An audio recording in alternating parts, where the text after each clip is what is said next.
Hello, guys. Welcome to the Popcorn Podcast. My name is Dylan, of course, and I hope you guys are doing amazing. It's that time again. It's time for me to look back on everything I watched the previous month. In this case, we're going to be basically going into everything I watched in the month of March. I managed to watch, I believe, 56 films, so basically the same amount as I watched in February. I was initially planning to do more. I was planning to do 2 a day, so that would equate to 62 films, but I didn't manage to hit that goal. But you know what? It's not the end of the world. It's still a pretty good number, I think. I think I'm going to stop waffling now. I think we'll head on over to my Letterboxd diary, and then we can talk about some movies, of course. Alright, so let's get started. On the 1st of March, of course, I watched Minari. This is, if you guys haven't heard already, getting a huge amount of award ceremony buzz. It's won a bunch of awards. It's essentially a US Korean film starring Steven Yeun. If you guys have seen The Walking Dead, you will know who Steven Yeun is. This film was fantastic. It's such a wholesome and just overall uplifting film. I think that everyone, I think I don't know how anyone could hate this film, honestly.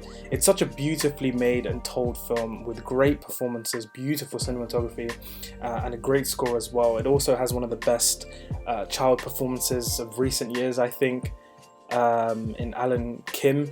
I think this film is terrific, and honestly, it's up for Best Picture at the Oscars, and if I'm being completely honest, I would be very happy if this film took that award home. So, best of luck to Minari. Anyway, moving on. On the 2nd of March, I watched Atomic Blonde. I finally watched Atomic Blonde. I know it's been out for years, but I just never managed to get around to it. I think this is the same guy who did the first John Wick film, and that really shows because the action sequences, the long takes are terrific. Charlize Theron is amazing, and I think the visual flair that this film has is fantastic. The neon ambience, and yeah, this was a really fun watch. It's not as great from a story perspective, but the visuals and the performances and the action definitely made this one worthwhile. On the 3rd, I watched On the Rocks, which is basically a comedy drama from writer-director Sofia Coppola, who of course did Lost in Translation, one of my favorites. This film, of course, I mean, there was no way it was going to be anywhere near as good as Lost in Translation. I think it's an okay film. It's a very good-looking film. The photography on display, especially of New York, is terrific. I think Bill Murray is fantastic in the film.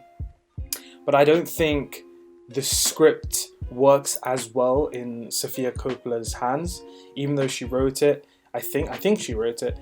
Just because I feel like the script is packed with a lot of energy, and her directing approach is very, quiet and calm and still. And maybe this script could have flourished in the hands of another director. I'm not saying she's a bad director. It didn't really do it for me, and it wasn't disappointing. I wasn't really expecting much of it, but yeah. Anyways, on the 4th, I watched Clueless. It's a classic. It's not amazing. Like, there are definitely other better teen flicks out there. However, I have to give it a 7 out of 10 just because of how damn iconic it is. If I could count the amount of times that I would see a reference to Clueless, or whether it be a line from the film or a costume choice, like this film is everywhere, and it stood the test of time. So yeah, there we are. On the 5th, of course, the WandaVision finale. If you want to know my thoughts on the whole series, there'll be a link down in the description for a full series review. Later on the 5th, I watched Prince of Persia: Sands of Time.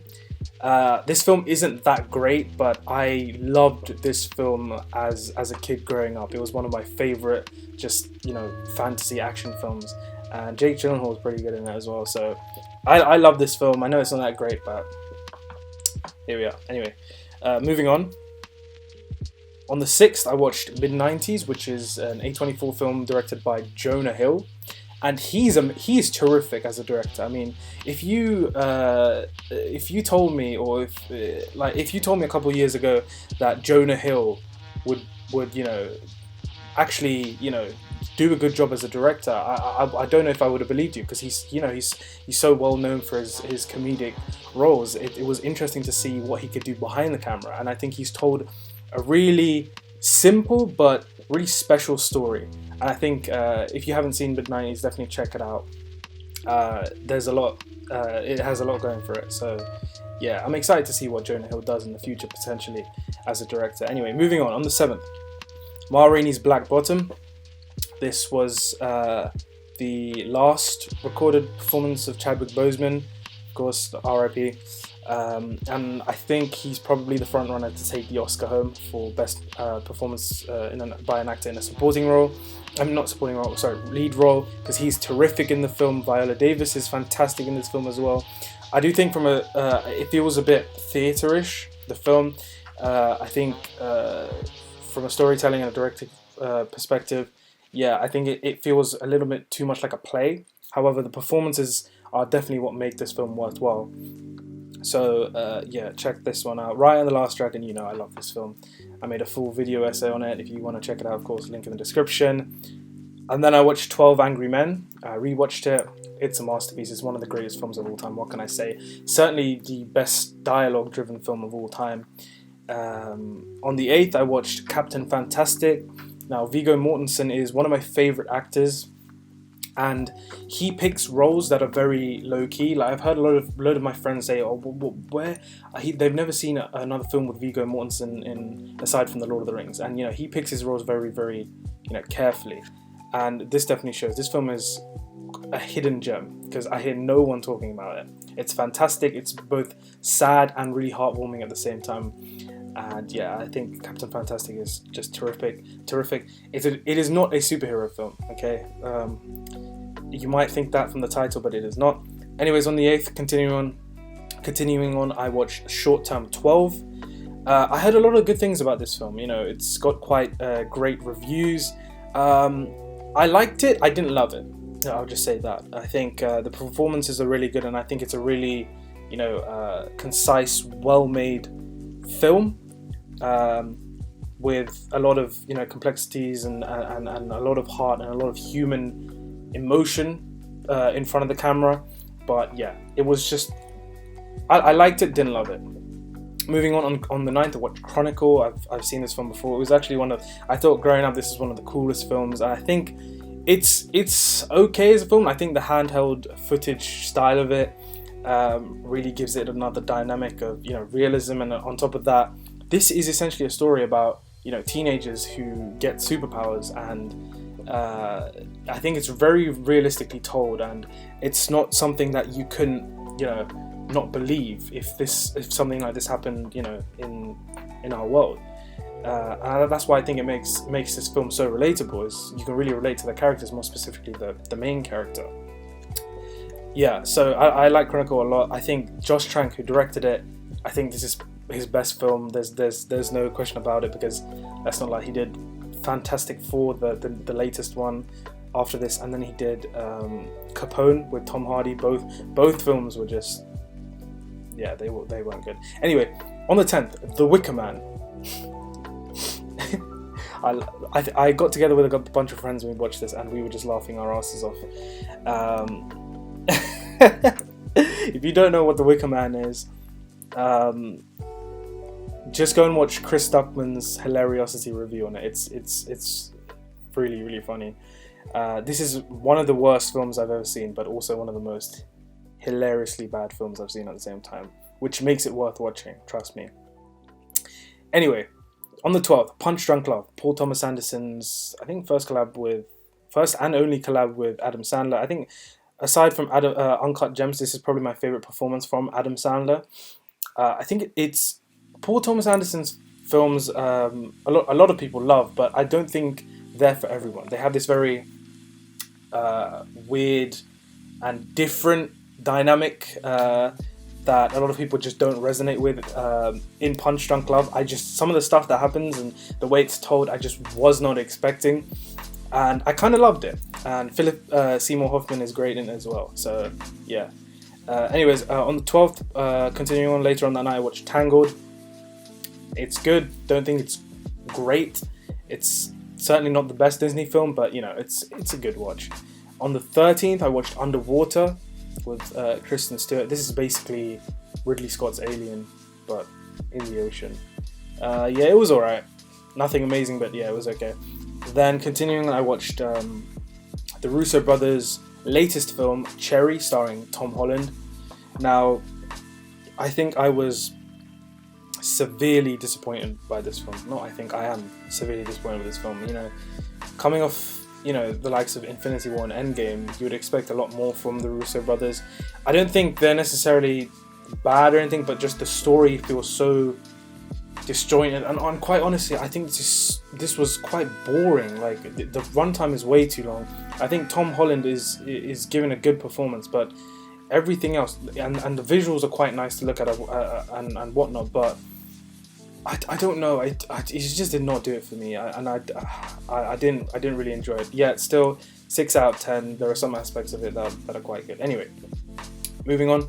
Howl's Moving Castle. Finally got around to watching this. Hayao Miyazaki's. He's just a genius, and I think he's one of the most creative and imaginative creators working today and for the past however many. I think this came out in 2004. So yeah, the imagination this guy has is crazy. I really like this film. Moving on the 14th, Slumdog Millionaire. Now, when I was a kid, I saw bits and pieces of it, but not everything all together. I finally got around to watching it. Danny Boyle does a terrific job. Dev Patel is fantastic. It's brilliant. I mean, there's I can see why it won a lot of awards back at the Oscars. Whenever this film came out, 2008. Yeah, so Slumdog Millionaire, terrific. Then later on that night, When Harry Met Sally. This is a classic. This is probably the gold standard of rom-coms. It's incredibly funny, and you could just sit and watch these two characters talk all day. It's a bit like Before Sunset, but there's a lot more humor injected into this. I think obviously it's a classic. So if you haven't seen When Harry Met Sally and you like rom-coms, check it out. Anyways, on the 15th, 21 Bridges, starring Chadwick Boseman. I think this was okay. It's okay. It was really predictable, and not much, really impressed me aside from some of the visuals. But yeah, I think it was really average. Anyways, We Are Your Friends. This is kind of a guilty pleasure for me. It's not an amazing film, but I think Zac Efron is great in it. I love the music in it, and it reminded me a lot of previous times I've gone on holiday with the boys. And when I watched this film, I just got even more excited for the summer ahead, because hopefully, not COVID probably won't be gone, but hopefully we'll be allowed to do a lot of the things we just haven't been able to over the past year, and looking to have a good time. Anyways, later on that night I watched Nomad Land. This is of course another front runner at the Oscars this year. Frances McDormand is terrific. Chloe Zhao though is the secret ingredient to this film. Her directing she's probably gonna win Best Director. And it's easy to see why. I mean, this film is terrifically directed, and the script for it has got so much soul to it as well. It's a very, it's a slowly paced film, but it's one that you really sort of get entangled within the story, and it's actually a really unique film as well. I think I would never have expected to watch a film that was based on the nomad lifestyle, or whatever. But this film. Pretty good. And I'm also looking forward to seeing what Chloe Zhao does with The Eternals, which is coming out later this year as well, which she's directing for the MCU, of course. Anyway, 16th, Man of Steel.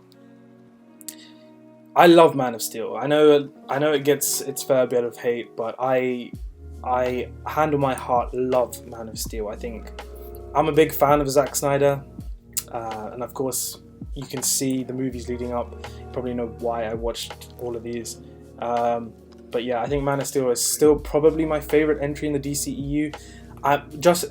We'll get to the Snyder Cut in a bit, but Man of Steel is up there. I actually think it's one of the best superhero films in the past decade.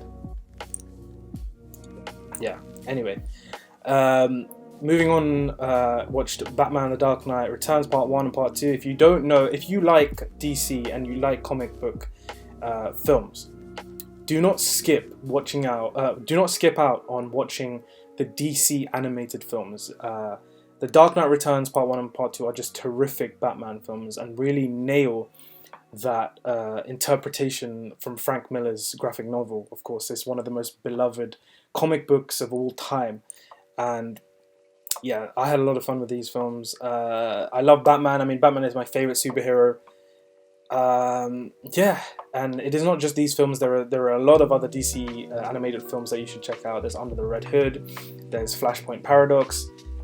So don't skip out on those. Don't think that they're just just throwaway films, because they're definitely not. And if you're looking to immerse yourself in more comic book material, definitely go check out more of them. Anyways, finishing off the night, I watched Batman vs Superman: Dawn of Justice, the Ultimate Edition, which, by the way, I could not recommend more, because there is so much more context given to some of the stuff that happens in the film.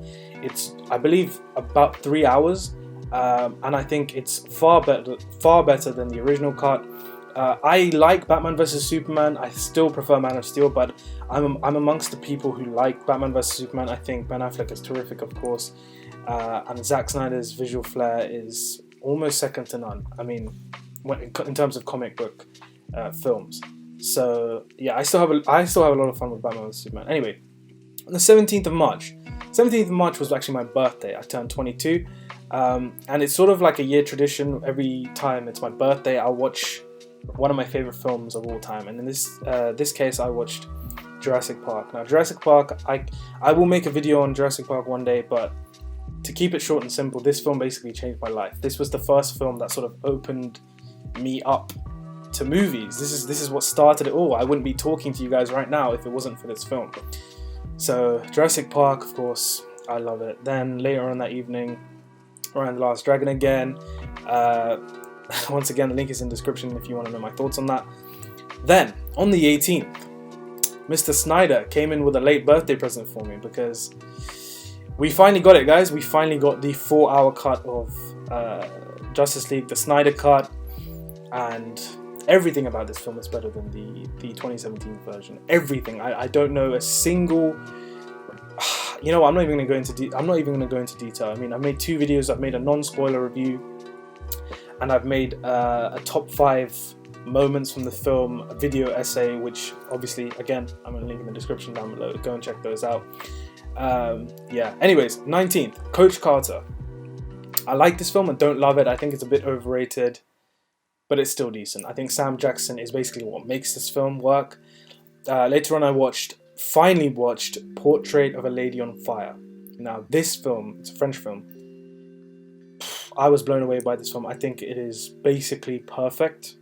I love it. I loved it so much on the first watch. I can't wait to watch this one again. If you haven't seen this film, it's hard to describe. You know what? I'm not even going to tell you what it's about.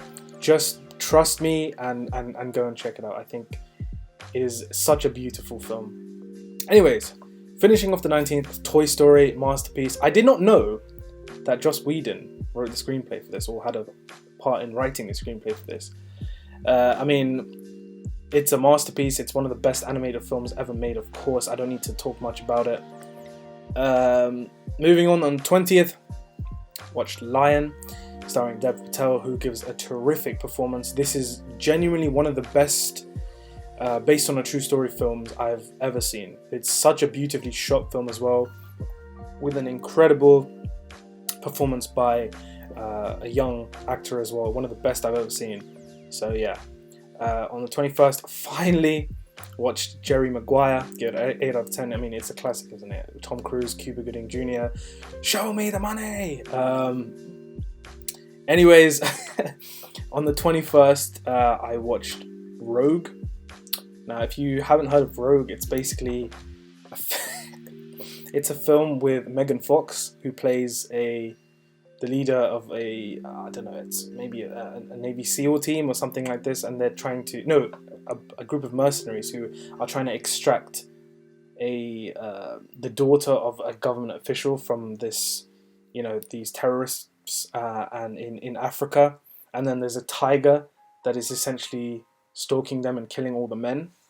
It sounds so stupid, and believe me, it is very stupid. However, this is probably the most surprising film I watched the whole month, because I was expecting this to be utter dog shit. And to be honest, if you said it was utter dog shit, I wouldn't even argue with you. I mean, but you know what? I can't believe I'm saying this. I actually had a bit of fun with this film. It's so dumb, but you know what? I think it's actually competently made, and I think Megan Fox, she's not amazing, but she's a lot better than she has been in the past. That's all I'll say. And yeah, I wouldn't recommend this film or anything, but if you do happen to watch it, let me know what you think. Later on, watched Swallow, starring Haley Bennett. This film is a visual feast for the eyes. I think it's beautifully shot, and I think the concept behind it, the script for it, is really, really. It's actually an original script, and I think it was very disturbing.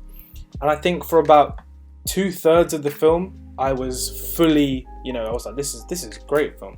However, the last, half an hour or so, or 20 minutes or so, just did not do it for me. I thought it was a huge letdown to the film, and that's why I only gave it a 7. Otherwise, I would have given it maybe an 8 or maybe even a 9 if it stuck the landing. So yeah. Anyways, 21st, finishing off the 21st, I watched Burnt, starring Bradley Cooper, who is terrific. This is a film about restaurants and chefs and all that sort of stuff, and it's got a great cast.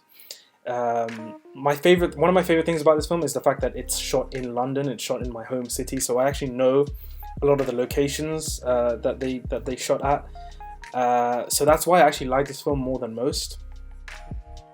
Anyways, on the 22nd, I watched Danny Boyle's Yesterday. It's alright. It's not amazing. It's alright. I think Danny Boyle has definitely done better, but yeah, it's okay. 22nd, rewatched Zack Snyder's Justice League. Loved it even more, and I gave it half a star extra on this one. That's when I decided I was going to make another video, top 5 moments from it. So yeah, once again, if you haven't seen those videos, go and check it out. 23rd, District 9, probably one of the most realistic, Alien films I've probably ever seen. It's really weird, and it's quite funny, but it's actually got a lot of heart. And the way the film starts off, in the first like half an hour or so, or 20 minutes or so, I would never have expected where the film transitions to. Like, it's full of surprises, and it's a really entertaining watch. I think Peter Jackson actually produced that. Speaking of Peter Jackson, I mean, he'll appear later on in the list, in the month, Anyway, 24th, Fargo, directed by the Coen brothers. Now, this film is pretty much a masterpiece. I mean, I can't really find anything wrong with the film. It's one of the greats. Yeah, I finally watched it and it was terrific. I don't know what to say.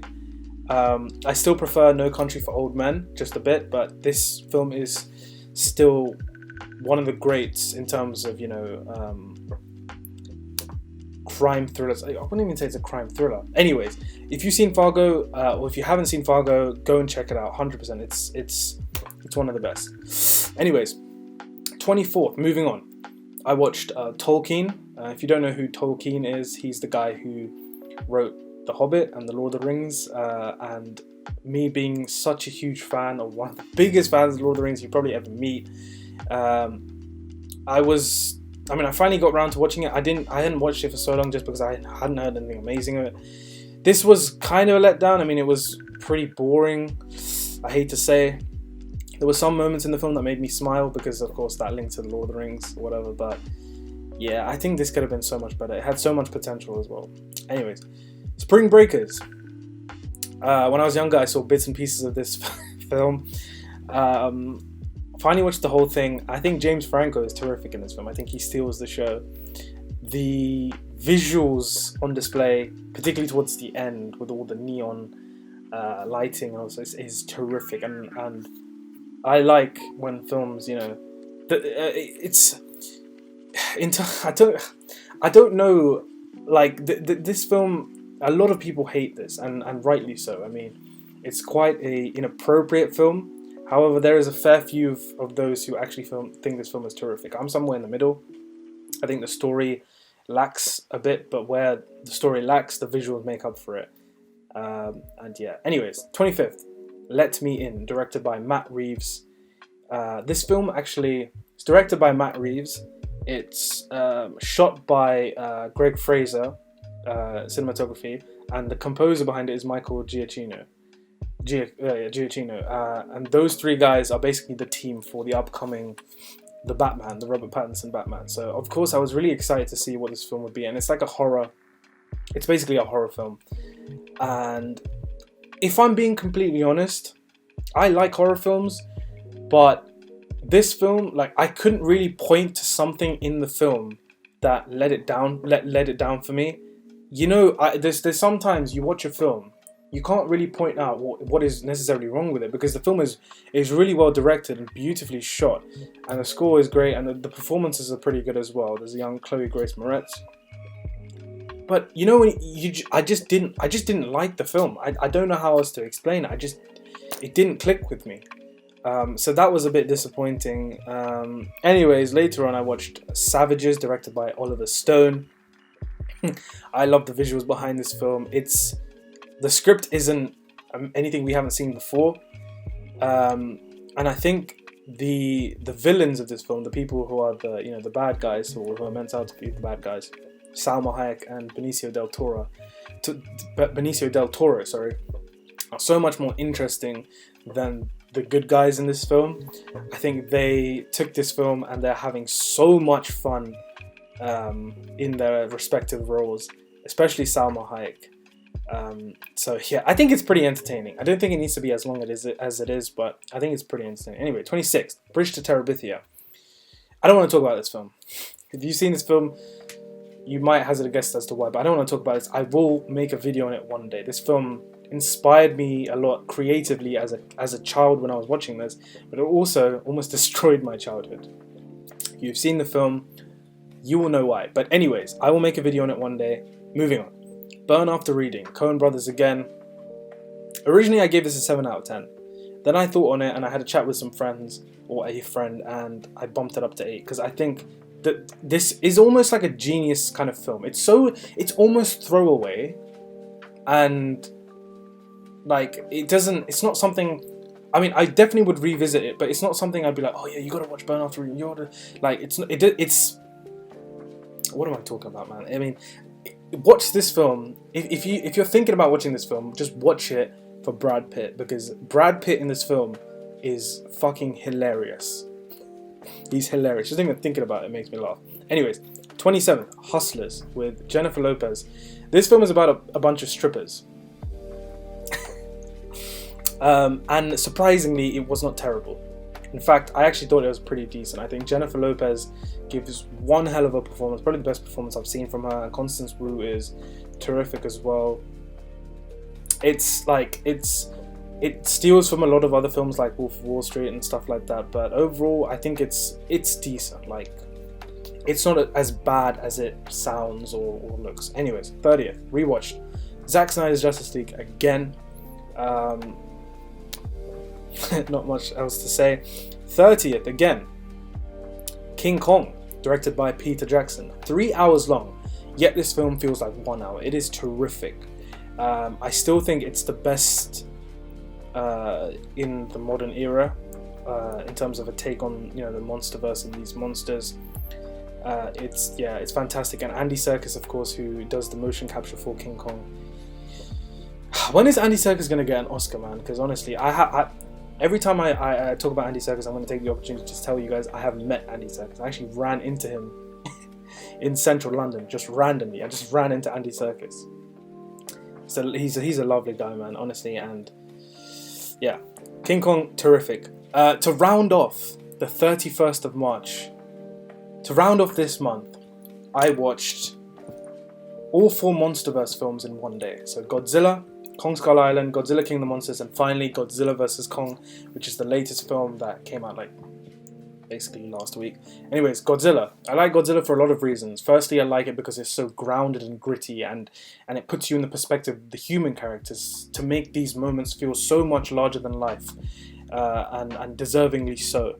Bryan Cranston is terrific, and if you've seen the film, I'm hugely disappointed to see what they did to his character. I think that was such a big mistake. Anyway, Kong Skull Island, like Godzilla, I do like this film. It's almost the polar opposite of Godzilla because it's so bold and vibrant. There's so many colors, and the characters, especially the human characters, are so over the top. Like Samuel L. Jackson is just some crazy motherfucker in this film. Yeah, I like this one a lot. It's a lot like Apocalypse Now. It takes a lot of inspiration from that film. Moving on, Godzilla King of the Monsters. This one is where it falls flat. And I think, it doesn't do it for me. I don't think it needs to be anywhere near as long. I think some of the dialogue in this film is so cringy. I mean, and it just takes you out of the movie completely.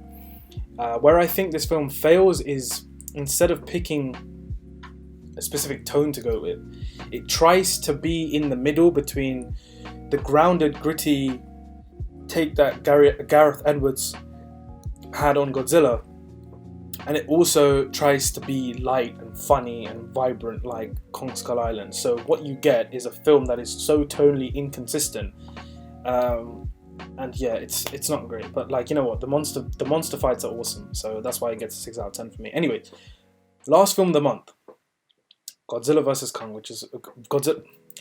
Anyways, last film of the month, Godzilla vs Kong, which is of course the latest in the MonsterVerse that came out a couple of days ago. I actually like this one quite a bit more than most people who have, or at least I've seen most people. I think I was not expecting much from it, and I think if you just stop, and if you go into this and just sit back, relax, just have fun with it, you're going to experience it in a much better way. I didn't go into this film like I did with the other ones, and I was like, oh yeah, story, I need this to be did like this, I need to be this like this. I just let it be what it was. The film knows it's so stupid, the film knows it's silly, the film knows it's cheesy, but it embraces that, and that's what I like about the film. I think the visuals, especially the last battle in Hong Kong, is a visual feast for the eyes, and the direction when it comes to the fight sequences are pretty good as well from Adam Wingard. If you want my full thoughts on the film, of course, link in the description, because I did a movie review on that as well. So yes, that was it. The last movie on my watched in March was Godzilla vs Kong. Overall, March was pretty good. I watched a lot of good films. Didn't watch too many bad ones, but yeah, of course, like always, I had a lot of fun. Yeah, I think in April though, what I'm going to do is I'm going to actually hold back on the movies. I'm not going to do as many. Maybe something like half of what I usually do in a month, because I actually want to catch up on a lot of series that I haven't managed to do so. I want to watch Better Call Saul, because I watched Breaking Bad like last year, made a video on it, and it did quite well. And I need to make a video on Better Call Saul after I, experience it. I need to do Better Call Saul. I need to do The Boys. No, I don't need to do The Boys. I need to watch The Boys. I'll probably do that this week. So expect some videos on some series this month, potentially. And yeah, it's the Oscars later this month as well. So maybe we can see an Oscars reaction video. Maybe, potentially. I don't know. We'll see. Anyways, thank you for watching the video so far, guys. I hope you enjoyed. If there are any thoughts or comments you have for any of the films that I checked out in March that you want to leave down below in the comment section, please do so, because I'll check them out. I'll engage in discussion with you all. If you enjoyed it as well, leave a like if you can. And if you're new, of course, and you like films and this kind of content, consider subscribing to the channel. It will help out a lot. But yeah, as always, guys, thank you so much for watching. And I hope you have a great week, and I hope you have a great April. So yeah.